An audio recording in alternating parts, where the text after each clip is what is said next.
और देखिए एक और बड़ी खबर आ रही है। रूसी वॉरशिप मॉस्को के डूबने पर दुनिया की टेंशन बढ़ गई है। मॉस्को में 2 न्यूक्लियर वेपन होने की आशंका है। मॉस्को के न्यूक्लियर वेपन के साथ बड़े एक्सीडेंट की आशंका है। मॉस्को के डूबने से ब्लैक सी देशों की चिंता बढ़ गई है, क्योंकि यह कहा जा रहा है कि मॉस्को पर 2 एटम बॉम्ब थे, 2 न्यूक्लियर वेपन थे उस पर।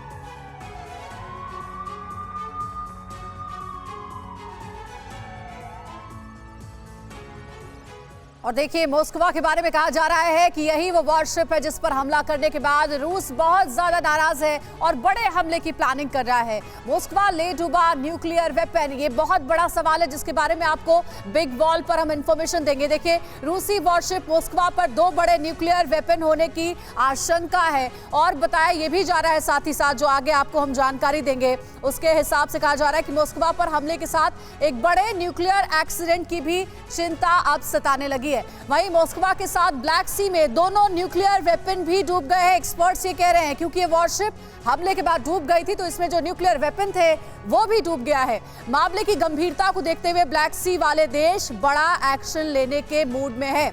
साथ ही टर्की, रोमानिया, जॉर्जिया, बुल्गारिया मिलकर रूस से मॉस्को पर न्यूक्लियर मिसाइल को लेकर सफाई एक्सप्लेनेशन चाहते हैं। तो मॉस्को पर जो हमला है उसे रूस भूलने वाला नहीं है। हालांकि इस बीच ये भी समझिए कि यूक्रेन तो कह रहा है कि हमने ये हमला किया है जिसमें वॉरशिप ये डूब गई है, लेकिन रूस इन खबरों को खारिज कर रहा है। प्रसून जी के पास हम चलते हैं। प्रसून जी, मॉस्को वही वो वॉरशिप है, बहुत इंपॉर्टेंट वॉरशिप रूस का, जो कि डूब गया हमले के बाद। हालांकि यूक्रेन तो दावा कर रहा है कि हमने ये हमला किया है नेपच्यून मिसाइल से, लेकिन रूस की तरफ से इस हमले को खारिज किया जा रहा है। कुल मिलाकर के बात यही है कि टेंशन का माहौल बहुत ज्यादा बढ़ गया है मॉस्को की वजह से। क्या रूस अब एक बड़े एक्शन की प्लानिंग में है इस वॉरशिप पर हुए हमले के बाद?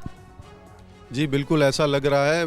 ये लग रहा है कि जो वेस्टर्न वर्ल्ड है पूरे विश्व को 2 खेमों में बांटना चाह रहे हैं। पहले ये जो मॉस्को का एक प्रेस्टिजियस इंस्टॉलमेंट अटैक रशिया पे करके, दूसरा डिप्लोमेटिकली और यूरोपियन कंट्रीज को नेटो की एप्लीकेशन करके। इस समय ग्लोबल डिप्लोमेसी में भारत को आगे आना पड़ेगा। बहुत सारी ऐसी कंट्रीज है जो किसी खेमे को के साथ जाना नहीं चाहती, तो भारत को एक प्रोएक्टिव लीड लेनी पड़ेगी। बाकी देश जो इस युद्ध को समाप्त करना चाह रहे हैं उनको लीड करने के लिए संकेत के तौर पर, एक्शन के तौर पर दोनों तरफ पुतिन को कॉर्नर किया जा रहा है। मेजर शाह, इस पर हम देखें कि long range, short range, surface to air missile है सैन-6 ग्रम्बल, और मॉस्को पे जेंको सैन-4 भी था। ये एक रशियन मिसाइल सिस्टम का फेलियर भी दर्शा रहा है। इतनी short range, long range, surface to air missile लेके भी शिप डूब गया। बिल्कुल इसमें कोई शक की बात नहीं है। मॉस्को डूबने से जो कि 500 से ऊपर उसमें केबिन क्रू मेंबर सवार हो सकते हैं, लेकिन इसमें सब लोग इवैक्यूएट हो गए थे। अब इसमें फेलियर तो इनमें है ही। आप देखिए कल प्रेसिडेंट पुतिन ने 20 जनरलों को इनको अरेस्ट करवाया, यानी कि वो बिल्कुल वो अपना ऑब्जेक्टिव अचीव नहीं कर पाए हैं कहीं पे भी, दूर दूर तक भी। और कई लोग एनालिस्ट बोलेंगे कि इनको वो चाह ही नहीं रहे थे। भाई कोई भी अपना फौजी नहीं गवाएगा फालतू में, कोई भी कैजुअल्टी नहीं कराएगा उसमें। परवाह देश की, सोमवार से शुक्रवार रात 10 बजे TV9 भारतवर्ष पर।